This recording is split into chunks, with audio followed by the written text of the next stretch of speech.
This is TWiT. Tech Break is brought to you by ACI Learning.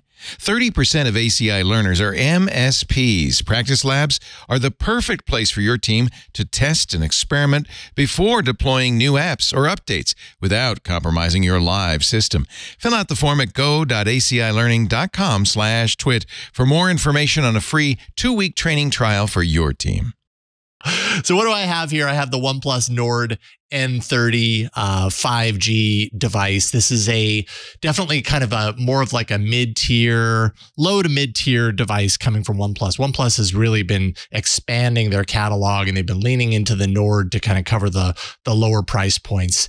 And you know, they do a lot of things right. There's also some complaints that I have about this device, which I'll get into a second. But you can kind of see the design. The back case here is a plastic, which I think with this phone, like I've gone through a lot of fluctuations around plastic design in phones. You know, early days when everything was plastic and we started to see iPhones come out with like the metal casing and stuff like that, I was like, oh, well, I don't like plastic at all. I want all metal, you know, and then they really leaned heavily into those kind of hardier materials.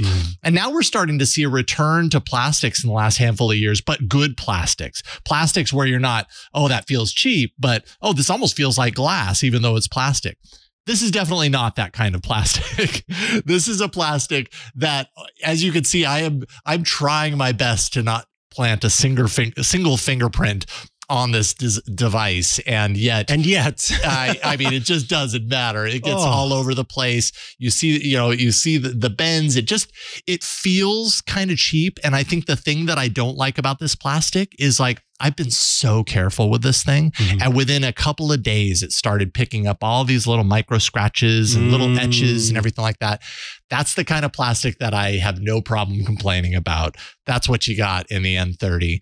But aside from that, you know, what else is there? There's a fingerprint sensor on the side, as you can see right there. It's embedded into the power supply, so you don't have to push the power supply in to wake it up. The problem that I've noticed with this is it's so flush with the side that if you aren't looking at it, it's very easy to be completely misaligned with where it actually is. And, you know, it's not textured or anything. It's really hard to find it. If the room is dark, you're going to have a hard time finding the fingerprint sensor. Not only that, the iPhone has the in-display fingerprint sensor, right? No, it does not. No. I wonder if Apple's going to do that anytime soon. It may. Because here's the thing. Here's what I've noticed is like so many Android phones do that now. And I've gotten really used to it. If my phone is down on a desk and I just want to get into the phone, it's very easy for me to just go boop and I'm in. Versus this, like this is the first time in a while that I've had it embedded like into the frame or whatever. I had to pick it up and I have to do the you know what I mean? It's just little things like that get a little annoying over time, but hey, you've got to have some trade-offs when you're talking about a $300 device. You do have a headphone port, so if you care about wired headphones, you got that. You do have micro SD card slot, some loudspeakers. It does have NFC, so you can do mobile payments with this, which in this price category is not always a given, so that's a good thing. The haptics are awful.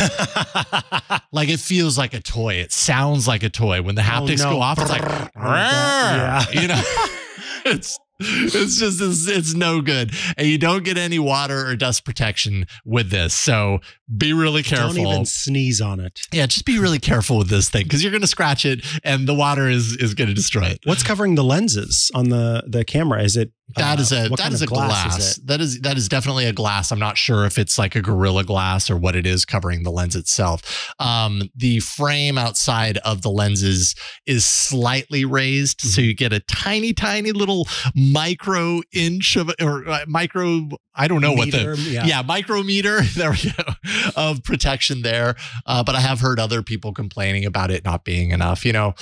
And the way it is with the cameras, it does the little floppy thing on the ground. Anyways, that's just the design. With the display, you've got a 6.72 inch, 120 hertz display. So for $300, you get that high refresh. That's good. It's an LED Last year's model was an OLED. Sorry, I've got a little bit of a reflection there. And the OLED, of course, looks nicer. It also gives you switch to LED this year. Really great question. I mean, I think a lot of things changed between last year and this year, and this phone actually looks like another phone, which I haven't had firsthand experience with. I think the feeling is that OnePlus took that other phone and just skinned it for the US and put it into this family, and it just happened to have the LED versus the OLED. So you don't have the always on display, which I find so helpful and beneficial when I have that when I don't, it's like, okay. And then especially coupled with where the fingerprint sensor is, if I need to know the time, I have to pick up the phone, I have to unlock it to see it versus just kind of seeing it on the desk or just tapping my fingerprint on it. So again, things like that. But brightness, excellent. I would say pretty bright regardless of it. In fact, almost too bright for this demo. Here, let me take that down. There we go. Did it come with that screen protector on the front of it? Yeah, OnePlus does that by default. They ship with the screen protector on it. I actually like that a lot. So the reason I ask is if it came with it, then that means it's designed that way. I noticed there's a notch at the top right of the screen protector. Do you know why that's there? A notch at the top right. Oh, right there. That's interesting. And it's so, you probably can't even see it on the video, to be honest, but it's a tiny little notch hidden within the kind of like slight bezel that is up there.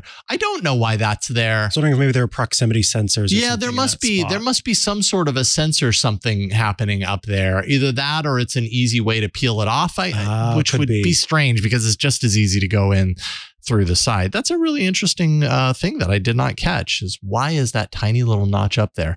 There must be some sort of sensor. Reason, yeah, something up there. But performance-wise, it's got a Snapdragon 695 5G. It's the same chip as last year, which I would normally ding it for, and I could still ding it because, you know, from a longevity standpoint, I'm not always a fan of a year later using the same chip. However, at the same time, performance-wise, I feel like this phone was really performant, considering even that it is a year old. So there is that. If you had told me it was a current processor, I wouldn't have batted an eye. Played a couple of games on here, using it in regular day-to-day. I really didn't notice any slowdowns, anything along those lines. So that didn't bug me as much. 8 gigs of RAM. Which could be a lot worse, to be honest. So as a non-Androider, what is Nord then? I thought Nord was the processor. Is that not, what does Nord mean? No. Is that just a brand? Nord is just kind of the delineation for OnePlus's lower budget devices. Got it. It's the family of lower budget devices. Okay, got it. And so any OnePlus phone that kind of falls into the Nord category is probably going to be either their entry level, like $100, $150 devices, up to around like $450, something in that kind of lower to mid tier. Got it. Essentially is what Nord is all about.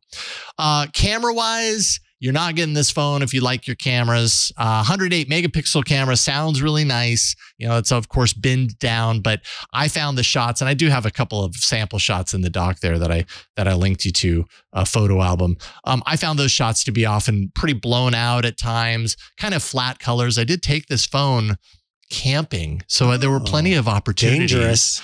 And it was dangerous, which is why I was even more upset that there were even any sort of markings in this before I even hit the campground, because I took such good care of it before then. And thankfully, I didn't add too many more. Can we click on that B one? Oh, the video too. Yeah, that's good. So yeah, I don't know if this is the normal shot. Sometimes Google Photos takes a second to ramp up to full quality. But yeah, this was just like, oh, check out slow-mo is basically what that is. Nice to have the feature. Not the best looking video in the world. The B shot that you saw there is a macro mode. And so they do have a macro lens on this, and it's just really bad. This was a B that was inside our house. I was like at our dining room table, and I looked down, and right next to my elbow was this bee hanging out. Hello. I was like, okay. So I scooped it up and put it outside, and it flew away. But it was a perfect macro shot opportunity. And I mean, that doesn't look good. Yeah, the focus is not there. Yeah, and I really tried to find the right focal length. And it's just, it's kind of a potato camera, to be honest. But yeah, this is not a camera first phone by any stretch. What I will say that's a benefit here is the battery, 5,000 milliamp hour battery, solid in my use. And in fact, to demonstrate that, I had it fully charged when I left for our camping trip with my daughter on Thursday. Well, I took it off the charger in the morning at like 5 in the morning, right? Then we went camping for 2 days and I came back on Saturday. Saturday evening, when I went to plug it in, it was at 20%. Oh, I did not charge it at all. I navigated, I took all sorts of photos, light texting and, very light apps while we were camping because I try not to do that. But still, it lasted impressive. Yeah. 3 full days, to go on the charger at the end of the day on Saturday. So I thought that was good. Not to mention OnePlus has been really big on their fast charging. So this includes a wired fast charger, 50 watts, which basically means 0 to 100% in 45 minutes. Did you mention it? Does it have wireless charging? It does not have wireless charging. That is definitely a trade-off for the lower budget devices. Some of their higher end devices definitely do, but this one does not. Update wise, not good. One major update, 3 years of security. So when you're talking kind of lower specs and a year of update, and you're not going to get a ton of support here. So overall, $300, definitely in that kind of budget category. It's really hard to recommend the OnePlus Nord N30 5G when you've got something like the Pixel 6, right, which was just marked down to $350. Much better camera system, OLED display, IP67 resistance, 2 years more OS updates, as well as security updates to July 2027 by comparison, just for paying $50 more. Now you get a little bit of an outdated processor, but it's 1 year and it's Google's Tensor, which is still, I think it's a good trade-off, I think is what I'm saying, for everything that you do get with the 6A. So that's the Nord N30 5G. Always down to review OnePlus devices. They've been a brand that I've been following very closely for as long as they've been around. In fact, they made it into the Hall of Fame on Tuesday's show. But, this device wasn't super impressive for me. Ultimately. So there we go. Not a bad color. It's too bad that the fingerprints are. Yeah, too bad you can't see the color through the wash of fingerprints on the back. Kind of makes it look like a cloudy texture, but no, they should ship those white gloves with it. Yeah, right. Often OnePlus will ship out, when they send out review devices, they also send a case with it. And I almost always throw the case right on there just because I don't feel comfortable with a phone that doesn't have a case on it. I know at some point I'm going to destroy it. Not yet, though. You have not destroyed it. No. This thing's in great condition, minus those little markings that tick me off. Yeah, so at least the plastic kind of makes it a little bit more grippy. Tacky. Yeah. A little tacky. Yeah, that's true. That's true. It's not a slippery plastic. That's a really good point. I think that's worth, I'm even. Yeah, check that out. I don't know if you've got the shot palming the phone. Yeah, I mean, I'm kind of holding it like that and it's staying in place. So there you go. Yummy. All right, the OnePlus Nord N30 5G. There you go. There's my AAA review on TNW. Nice.